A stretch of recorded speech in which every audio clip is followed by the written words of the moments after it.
এটা আমি কারে দেখতেছি? হ্যাঁ, এটা কে? আব্বা, আম্মা! ও তাড়াতাড়ি আহেন, কে কইয়াছে তাড়াতাড়ি আহেন? শিকরেকা ভালো বউ থুয়ে গেলাম কি পাগল হয়ে গেল নিয়ে বুঝলাম না। এই তুমি কে? তুমি কি কাশেম আমার মেয়ের জামাই? তুমি কাশেম না কেডা? মোরে না আছেন আর কি কারণ থাকতে পারে আব্বা?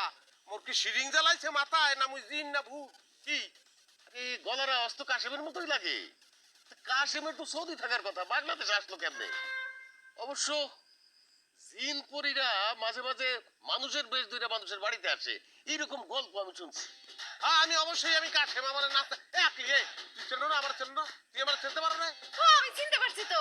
তা আপনি সৌদিতে এখানে কেমনে আইলেন? ও দাদিও কয় কি এই মোর কি পাকড়া জ্বালাইছে মুই উড়াল দিয়ে সিটেন লাগাইছি মুই চাইছি বিমানে করে চলে এত ভূমিকা আমি রাখতে পারবো না আব্বা আপনি আমার সাপ সাপ কথাটা কম দি কোন বিষয় আপনি আমার সৌদি পাঠাইছে কোন বিষয়ে বলেন?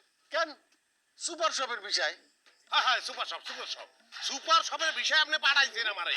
ওরে এসির মধ্যে ঠান্ডায় থাকবো আমি যাওয়ার পরে কষ্ট কি আমার জানেন আপনি আমারে কইছে যে কি সুপার শপ নাই হালা ফালা তুই রাস্তা খুলবে রাস্তা চালু তো আমার ওর আত্মীয় নাই বান্ধব নাই এক সপ্তাহ রাস্তা দাঁড়ু দিছি এরপর রাস্তাও দাঁড়ু দিতে পারবি না মরুভূমি তাহলে বেতন আমি খুশি হয়েছি যে মরুভূমি তো কোনোদিন দেই নাই লইয়ে গেছে লইয়ে যাওয়ার পর হালা ফালা তুই হাফ দাওয়াবি হেনে হাফ দর তৈবে চিন্তা করেন ওই কোনোদিন ধরছি মোরাকে গারলির বংশ মোরাকে হাফ দর তৈবে একটা হাঁপাই এর ফেনা তুলছে ফিস করে উঠছে মুই আসুকা মোর একটা উপস্থিত বুদ্ধি কাজ করতে যে ছোটকালে দেখছি যে গারলি দিয়া যেখানে হাফ ফেনা তোলে সেখানে গান শুরু করে যায় মুইও গান স্টার্ট করে দিচ্ছি রে বিদির কি ও হইলো রে রা এরপর কি হাফ তো বাংলা গান বোঝে না ও বোঝে আরবি গান মুই তো আরবি গান পারি না এরপর দিছি তোর দত্তরি আপনার কি কে সাউন্ড আইতে